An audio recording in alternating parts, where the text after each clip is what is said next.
Madrid, on va parler du match, mais l'info de la soirée, c'est quand même la conférence de presse de Vinicius qui ne s'était pas exprimé depuis combien de temps exactement ? On a perdu Louis, on va le retrouver dans quelques instants. Le temps d'écouter justement Vinicius qui fait d'abord une mise au point sur les rumeurs saoudiennes. Ça arrive. Ça va partir.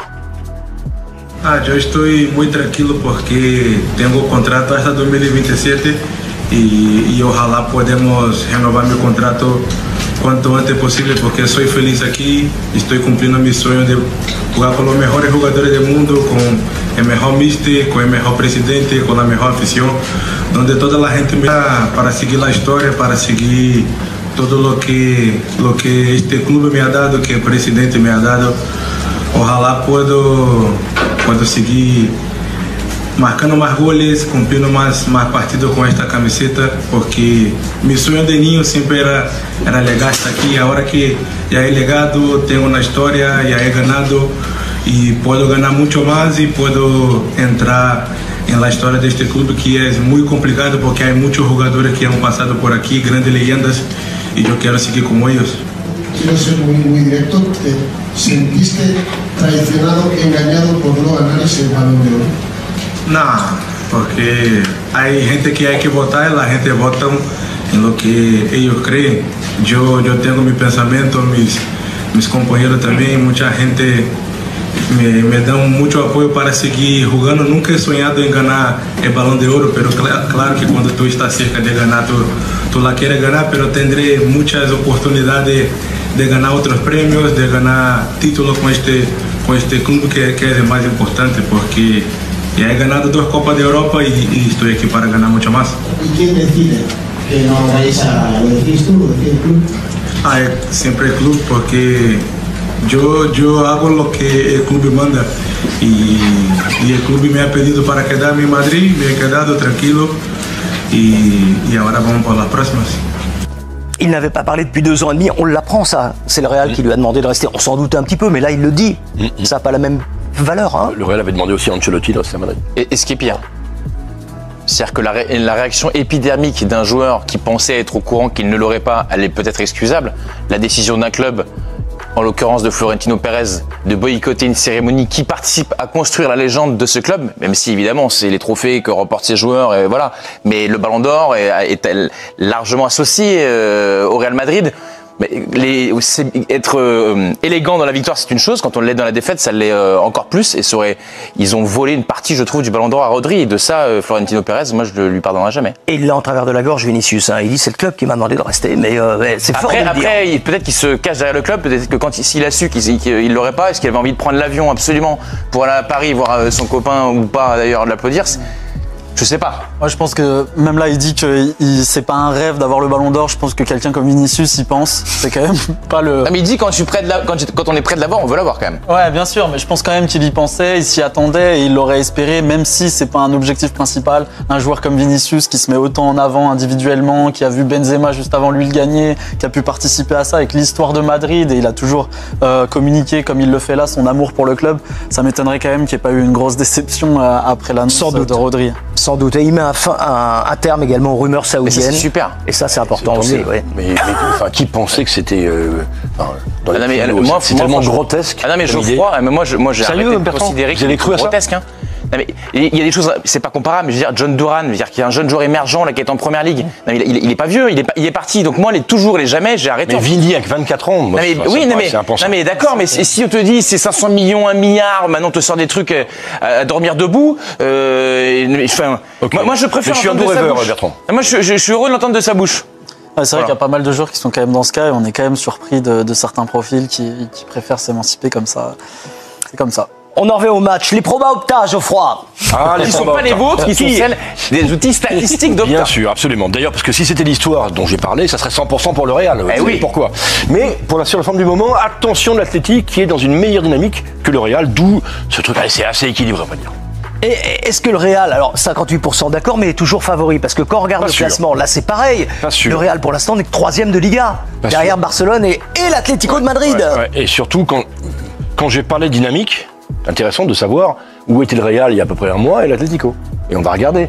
On a fait les classements de Liga après, donc il y a 5 journées, après 21 matchs. Vous allez voir que le Real était nettement en tête. Plus 4 sur l'Atlético, plus 7 sur le Barça. D'accord. Et regardez, donc on va remettre le classement aujourd'hui. Vous voyez que le Real est tombé à la 3e place. Le Barça lui a repris 10 points et l'Atlético, donc 7. Et donc, au bout du compte, vous vous rendez compte que le Real, depuis 5 journées, a pris 5 points et marqué 5 buts. Ce qui est évidemment très loin des standards de cette attaque de feu avec Vinicius, Rodrigo et surtout Mbappé. Raison pour laquelle Louis Vix, on a retrouvé Louis Vix, Carlo Ancelotti, depuis la défaite au Betis ce week-end, est sous le feu des critiques. Oui, pas seulement depuis la défaite au Benito Villamarín, effectivement, samedi, mais c'est sûr que ces choix n'ont pas été compris par tous les observateurs ici, mais notamment celui de faire rentrer Arda Güler, qui n'utilise que très peu, au détriment d'Hendrick, qui a dû attendre un petit peu, et puis surtout la sortie de Kylian Mbappé, dans une rencontre où Rodrigo et Vinicius n'étaient vraiment pas à leurs avantages. Ce qui est sûr ici, c'est qu'on a quand même confiance en Carlo Ancelotti quant à sa capacité à être au rendez-vous dans les soirées qui comptent, et en Ligue des Champions, il l'a plutôt été ces dernières saisons, mais on sent quand même une forme de pression parce qu'on l'a vu avec Geoffroy, le Real est tout doucement en train de laisser filer potentiellement le titre en Liga, même s'il est encore en lice et en bonne position pour se qualifier pour la finale de la Coupe du Roi, mais ce derby de Madrid va valoir très cher dans la saison. C'est l'année de l'Atlético, messieurs? Non. Pourquoi pas? Ah bon? C'est vous qui dites non, Bertrand? Oui, c'est moi qui dis non. Le Real va passer sans problème? Sans problème, ça je sais pas, mais j'ai vu l'Atlético cette semaine contre une grosse équipe, contre le Barça.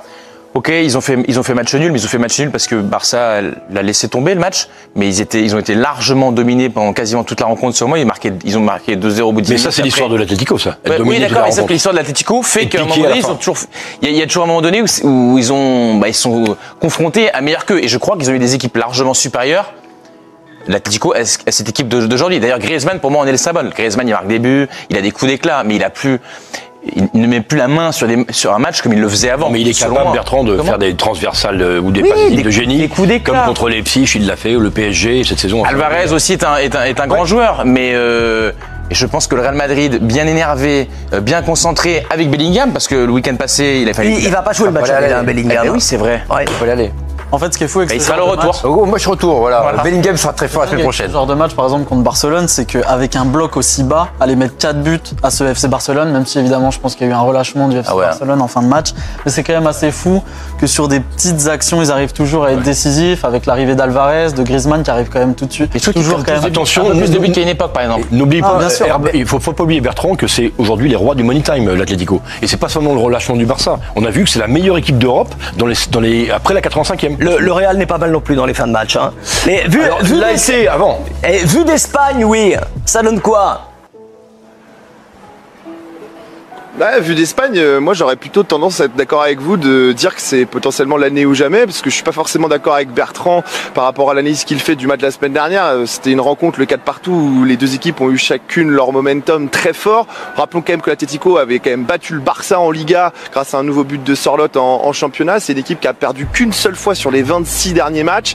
L'arrivée de Julián Alvarez, qu'on est déjà à 21 buts de compétition confondus, fait qu'aujourd'hui ils ont un attaquant qui n'avait peut-être plus par le passé pour épauler Griezmann, des joueurs comme Falcao par exemple, Diego Costa ou d'autres, et qu'on se dit ici chez les Colchoneros, eh bien qu'il y a potentiellement un titre au bout de cette saison, qui est peut-être d'ailleurs la dernière d'Antoine Griezmann à Madrid. Merci Louis. Real Atlético, Mbappé contre Griezmann, demain soir 21h sur Canal Plus Sport. Le programme d'ailleurs de la soirée. Vinicius en conférence de presse, c'est assez rare pour le souligner. En plus de ça, juste avant le derby face à l'Atlético Madrid en 8e de finale de Ligue des Champions, on va se résumer ça en rapide. Il a dit plein de choses intéressantes. Concernant l'offre de l'Arabie Saoudite, je suis très calme car j'ai un contrat jusqu'en 2027 et j'ai hâte de le renouveler. C'est le meilleur endroit où être. Je joue avec les meilleurs, je suis très heureux. Je veux écrire l'histoire ici au Real Madrid et devenir une légende de ce club. Concernant le Ballon d'Or, il y a des gens qui votent, c'est tout. J'aurai d'autres chances de gagner plus de prix et de titres avec ce club. Concernant le gala du Ballon d'Or et l'absence de Vinicius, le club m'a demandé de ne pas y aller et de rester à Madrid. Je fais ce qu'ils disent. Je suis très excité de jouer un si grand match demain. Concernant sa saison, je pense que je suis à mon meilleur niveau actuellement. J'ai eu quelques blessures, je ne peux pas être à 100% à chaque match. Nous nous jouons 80 matchs, beaucoup de joueurs jouent avec des gènes cette saison. Le meilleur moment de la saison, c'est maintenant. On joue toujours mieux. Qu'est-ce qui énerve le plus Vinicius sur un terrain de football?